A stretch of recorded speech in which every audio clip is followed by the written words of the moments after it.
তখন তো আমাদের যাদের ডাকে আমার সন্তান মারা গেছে তারা তো আমার খোঁজ খবর নেয় নাই। আমার ছেলে শহীদ রমিজউদ্দিনের ফার্স্ট ইয়ারের স্টুডেন্ট ছিল। 5ই আগস্ট সন্ধ্যায় তাকে ফ্যাসিস্ট হাসিনা দোসরেরা গুলি করে মেরে ফেলে।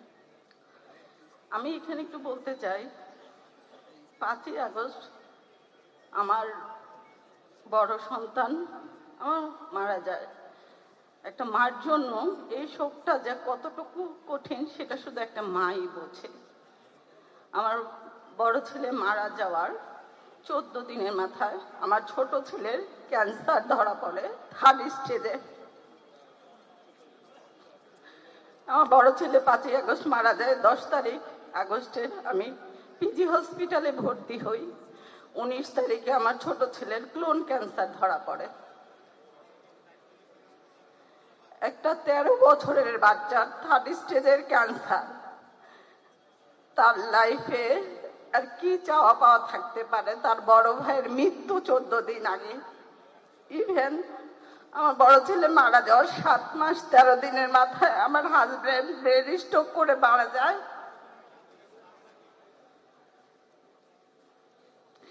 2025 মার্চের 18 তারিখ 17 রোজায় লাইফের এই পর্যায়ে আমি আমার ছোট ছেলের হারানোর আর কি আছে? আমি এই দুঃসময়ে আমার ছোট ছেলেকে বাঁচানোর লড়াই এতটা অসহায় হয়ে যায় যে আমি তখন তত্ত্বাবধায়ক সরকারের কাছে যাওয়ার পরেও তারা আমার বিন্দু মাত্র সাহায্য করে না। আমি স্বাস্থ্য উপদেষ্টার কাছে 3 বার আমার এই অসুস্থ ছেলেটাকে নিয়ে যেয়ে সারাদিন বসে থাকি কেমো দেওয়ার পরে।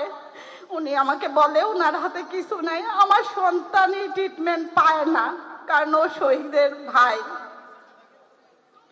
এই খবর কোনোভাবে আমরা বিএনপির পরিবারের কাছে পৌঁছায়। আমি শুধু আমার ছেলের 3টা কেমো খুব কষ্ট করে প্রোভাইড করি। 4 নাম্বার কেমো থেকে আল্লাহর রহমতে জনাব তারেক রহমানের পরিবার, আমরা বিএনপির পরিবার আমার পাশে পাই। জীবনে বাঁচার লড়াইয়ে ওনারা আমার ছেলের পাশে আর আমার পাশে কিভাবে ছিলেন হয়তো আমি আপনাদের বুঝাইতে পারবো না। তখন তো আমাদের যাদের ডাকে আমার সন্তান মারা গেছে তারা তো আমার খোঁজ খবর নেয় নাই। ইভেন সার্জিদের সাথে আমার 4 বার দেখা হয়। সার্জিস আমার বাসায় পর্যন্ত যায়।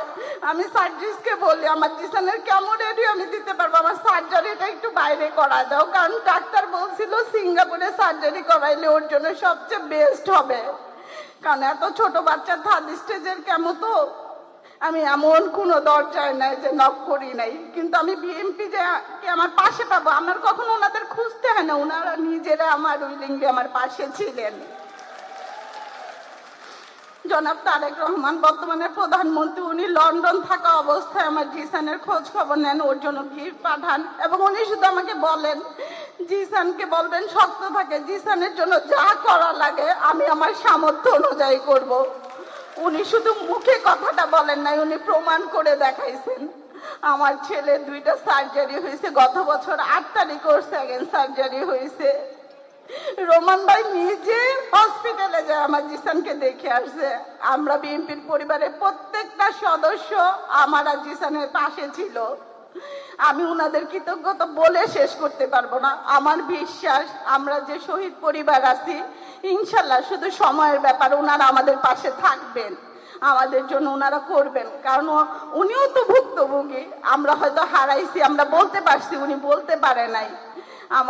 আমরা যেভাবে ওনাদের পাশে ছিলাম ওনারাও আমাদের জন্য করবেন। ওনাদের কাছে আমাদের শুধু একটাই চাওয়া, আমাদের সন্তানের বিচারটা যেন উনি করে, এতটুকু ওনার কাছে আমি হাত জোড় করে রিকোয়েস্ট করতেছি।